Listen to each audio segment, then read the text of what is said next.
A very good afternoon to all our viewers and welcome to Lunchtime News. We are coming to you live and direct from the Newsfirst studios here in Colombo. Bringing you the news to I am Joel Outsgood. Let's start off with a look at our headlines for this afternoon.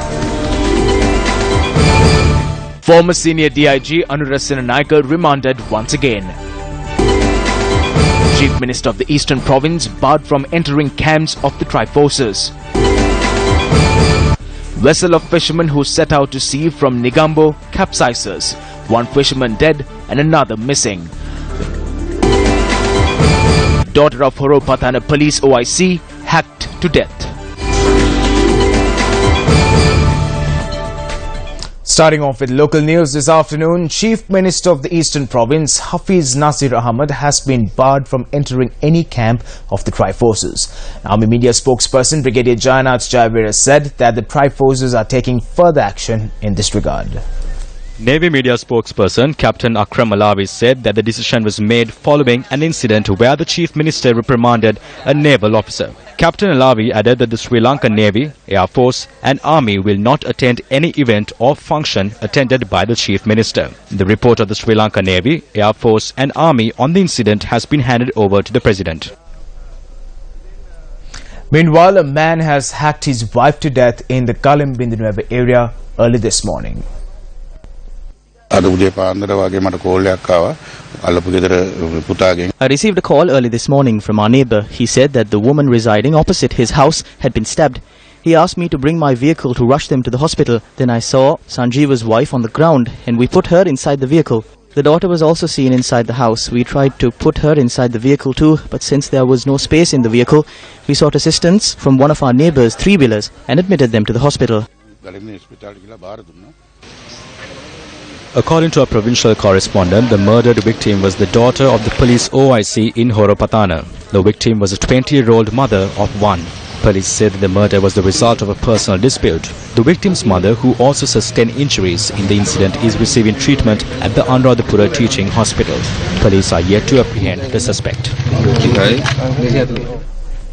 And on to a story that made it to the headlines this afternoon. Former senior DIG Anurasana Naika was under remand custody over his alleged role in the cover-up of evidence over the killing of rugby player Wasim Tajuddin was further remanded today. This was pursuant to an order issued by the Colombo Fort Magistrate. Sena Naika will be remanded until the 9th of June. Meanwhile, moving on to more local news, Minister of Rural Economy P. Harrison looked into the well-being of the flood-affected people in the Nochiagam area in Anuradhapura yesterday. Now, during his visit, Minister P. Harrison inspected the tanks and temples which were destroyed in the area. The cabinet decided to provide everyone who were affected by the floods with relief for their electricity and water bills. Speaking further, the minister expressed views on the incident where the Chief Minister of the Eastern Province rebuked a naval officer. The Chief Minister should know what his post is. I believe that he is a very wise and intelligent person who is a former Supreme Court judge. But if he is behaving in such a manner, then the people in the country and the world know very well how to measure his status. This does not bring disrepute to the Navy commander nor the officers of the Navy. It brings disrepute to himself.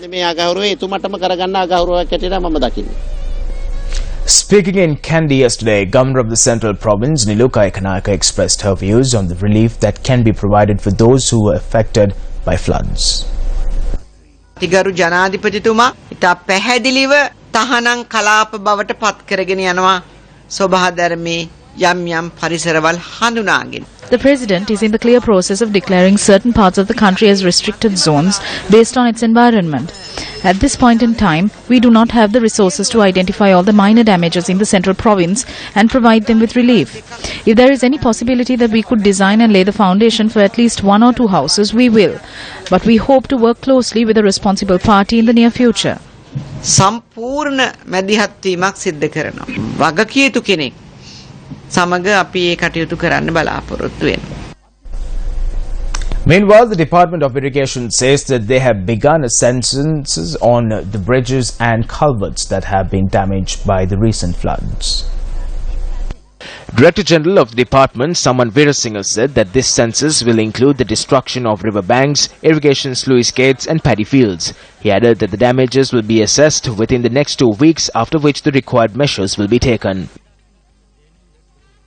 And on to some weather news this afternoon. The Department of Meteorology has forecast showers at times in the western, northwestern, southern, central and Sabaragamu provinces. Now, showers or thunder showers may occur at a few places in the Uwa and eastern provinces after 2 p.m. It adds that strong winds can be expected over the country and surrounding areas of sea at different times throughout the day. Let's now take a look at the weather forecast for the next 24 hours.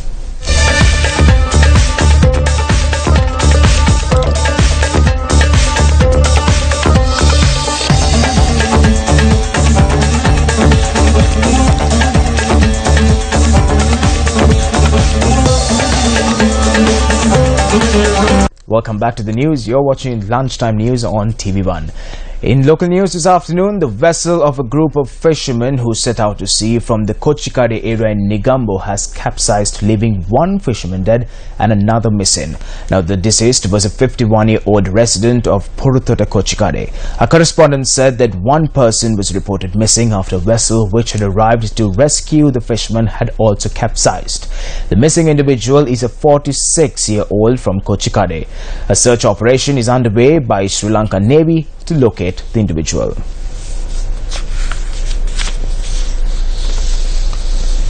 A shop in Puhulwala, Kirinda was destroyed in a fire. The fire was put out by officials of the Mother Fire Extinguishing Unit and area residents. The shop which was destroyed in the fire was located opposite the Puhulwala Kirinda bus stop. A neighbouring shop was also damaged in the fire. The fire also hampered vehicular movement along the Madra Hakmana main road. The cause of the fire is yet to be ascertained, while investigations are underway by the Hakmana police.